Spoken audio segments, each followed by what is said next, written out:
What's going on, guys? In this video, I'm going to be showing you guys how to build elite level elasticity through short ground contact times, fast stretch shortening cycles, momentum buildup, kinetic energy, all while decreasing your energy expenditure, which is really the goal with an increase in elasticity, is to be decreasing our energy expenditure throughout a race. So this is all going to be designed for sprinters, anyone who's trying to get faster for their sport, and any sort of athlete that needs to sprint fast, because elasticity will definitely help you with that, and I'm going to be going over all of that. So for the topics I'm going to be covering, I'm going to be talking about why is it important, why do you need to improve your elasticity, and how do you improve it? Like, what are the exercises you should do, and where does it come from? So that's what I'm going to be going over. So I got 5 different reasons of why building elasticity is important. First one of those is the elastic buildup, okay? And this is going to come through your ground contact time. So elasticity is directly correlated to your ground contact time, and the lower your ground contact time, the more elasticity is needed and the more your elasticity is being used. And the cool thing about elasticity is that it can build up. It can progressively get springier and springier as you get shorter ground contacts, meaning the shorter the ground contact, the springier you're going to be, and the more height or distance or wherever you're projecting that force into the ground, you're going to get out of it, because your elasticity works as a spring. And when a spring is shortened and stretched out fast, that's when it's the most springy.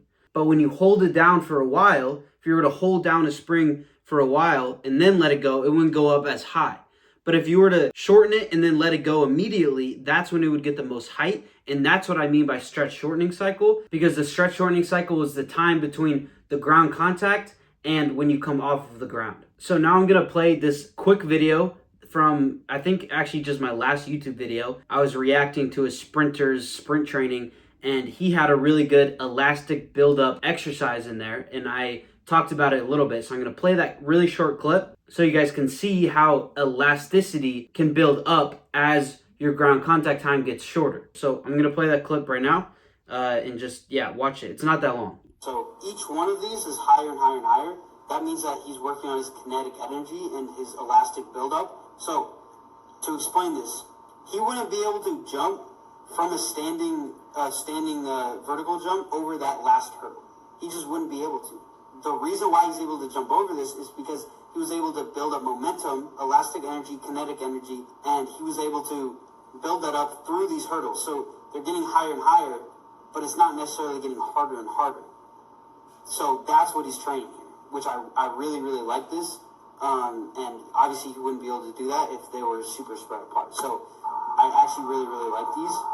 And he's working on that elastic buildup, and that's only being able to happen because of his super short ground contact time. So again, like I said at the end, that can only happen through short ground contacts and elastic buildup. So that's elastic buildup. That's one of 5 of why it's important.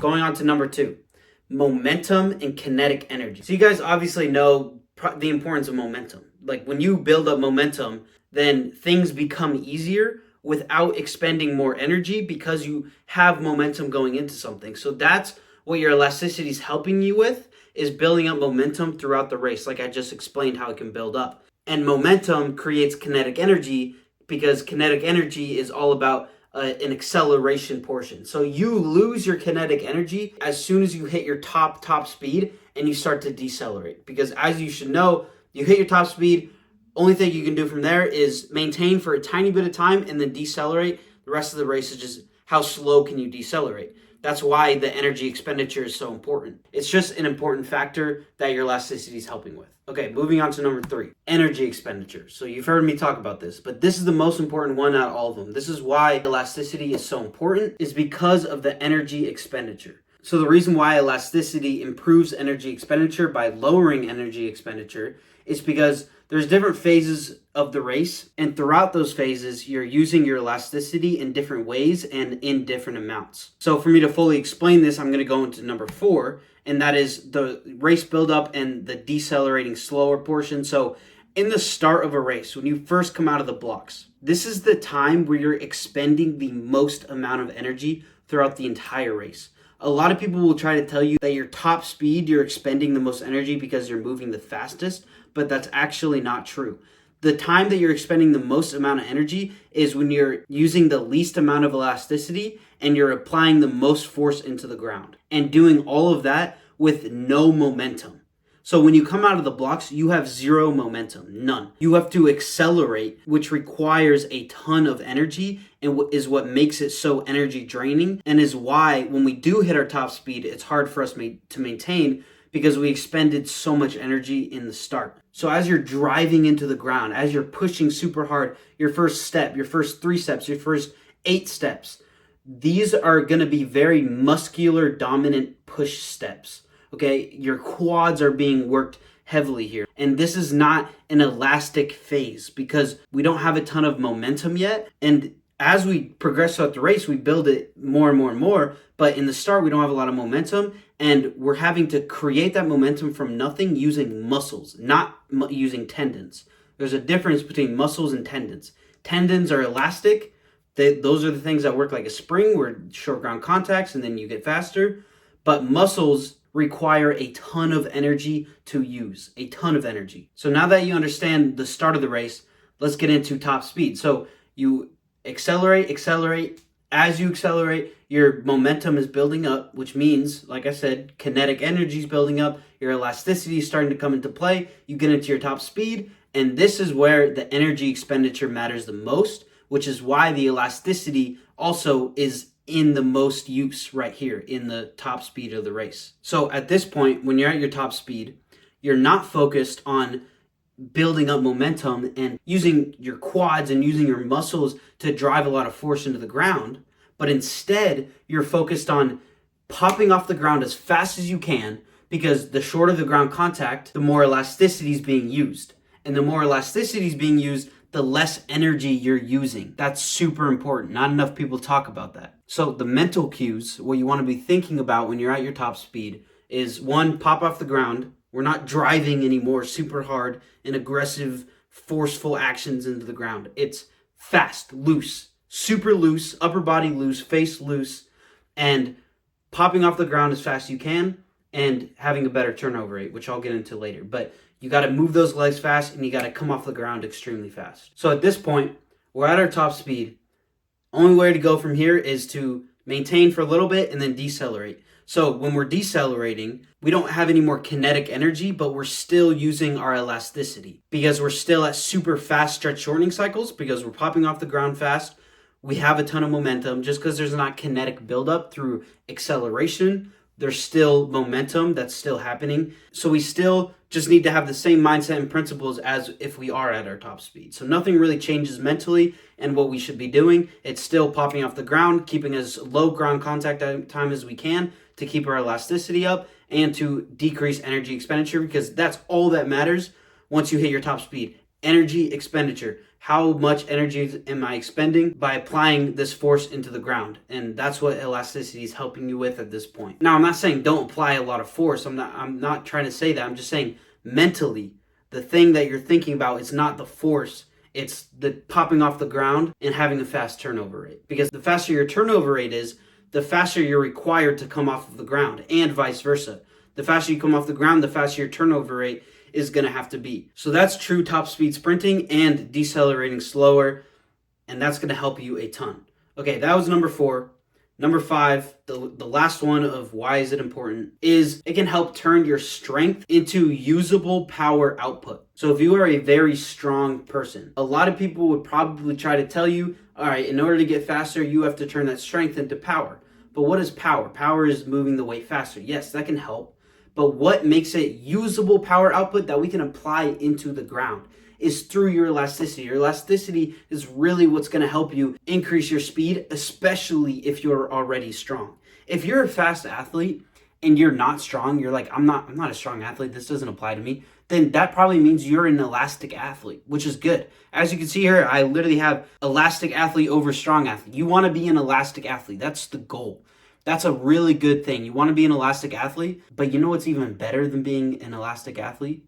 Is being a strong athlete that's also an elastic athlete. So if you can be both, so it's actually a good thing. If you're a strong athlete and you work a ton on your ground contact times, you get your elasticity up and you become a elastic athlete, maybe you're not a fully elastic dominant athlete, but you now have a strength base and you're elastic. So that's really what makes you a very fast and powerful athlete, if you have those two combinations. So that's going to apply to you if you're not strong and you are elastic. You need to keep that base, but it's not going to hurt you to get strong as well. I'm not saying don't keep working on your elasticity, because elasticity is definitely better than strength when it comes to speed. So that's the two scenarios that I have here based on whatever type of athlete you are, if you're strong or if you're elastic. So that's number 5. I hope that one helped. That should be a good one for majority of you guys. And then that's the last one of that section. So I'm going to go into how do you increase elasticity. So the first one on here is,